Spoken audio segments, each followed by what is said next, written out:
ça doit être ainsi pour qu'il le fasse avec joie. Quand tu vois l'homme de Dieu est énervé contre toi, chaque fois il est énervé contre toi, il mime contre toi, ce n'est pas que tu as bien en danger. Tu as bien en danger. Tu as bien en danger.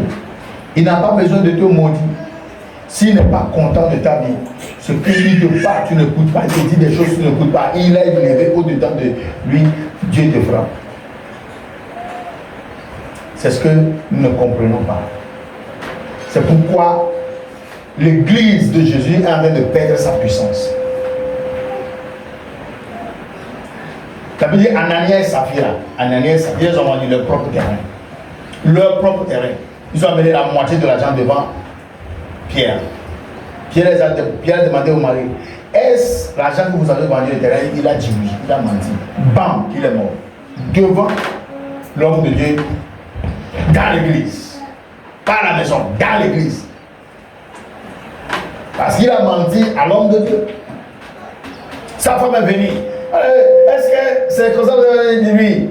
Bam! Les gens qui ont transporté ton mari sont là. Bam! Elle est décédée. Mais c'est leur propre argent.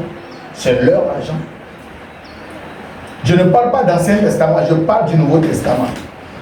Vous qui négligez les hommes de Dieu, vous qui parlez mal des hommes de Dieu, vous qui insultez les hommes de Dieu, écoutez-moi, je ne parle pas d'Ancien Testament, je parle du Nouveau Testament. La prospérité, pour que tu sois prospère, ça dépend de l'homme de Dieu. Ah, ça dépend de l'homme de Dieu. L'homme de Dieu peut être pauvre. Une seule parole sortira de sa bouche, changera ta vie. Oui, il peut être pauvre. Mais la parole que Dieu a mis en lui est riche. Quand ça sort, Dieu agit. Ananias, c'est leur propre terrain, c'est leur propre argent. On leur a demandé, est-ce que c'est comme ça? C'est à ce prix que vous avez vendu le terrain? Il a dit oui. Il dit, pourquoi vous avez menti au Saint-Esprit? Écoutez la nuance là. Il a menti à qui? À Pierre. Mais Pierre lui répond, pourquoi tu as menti au Saint-Esprit? Un pasteur est un ambassadeur de Dieu. Donc quand tu mens l'ambassadeur de Dieu, tu mens en Dieu. Quand tu insultes l'ambassadeur de Dieu, tu insultes Dieu.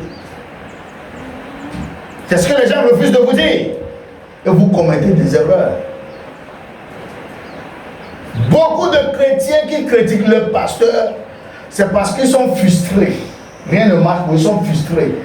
Ils ne veulent pas se soumettre, obéir à la parole qu'on leur donne. Ils ne veulent pas obéir. Donc rien, ils sont stagnants, rien ne marche. Et ils sont frustrés. Donc ils déversent leur colère sur l'homme de Dieu.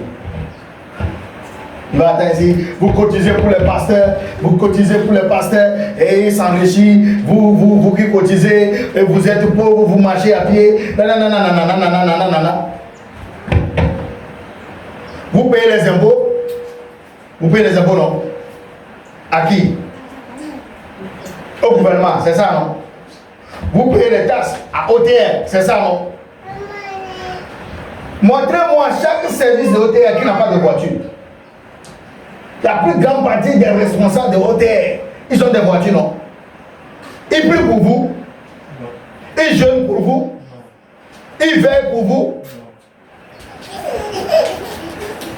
Mais vous payez les impôts.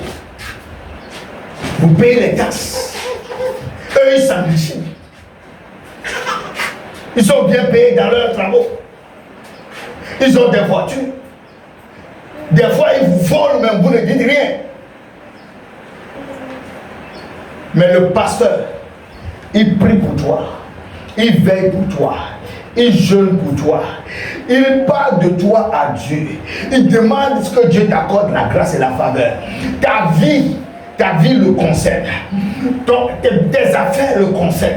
Tout ce qui est à toi, ta maison concerne ton pasteur. Il veille sur ton âme pour les faire accomplir. Parce qu'il va rencontrer un jour. Il va rencontrer un jour. Et le pasteur devient riche. Vous payez. Quand vos féticheurs sont dans des 4x4, vous ne parlez pas.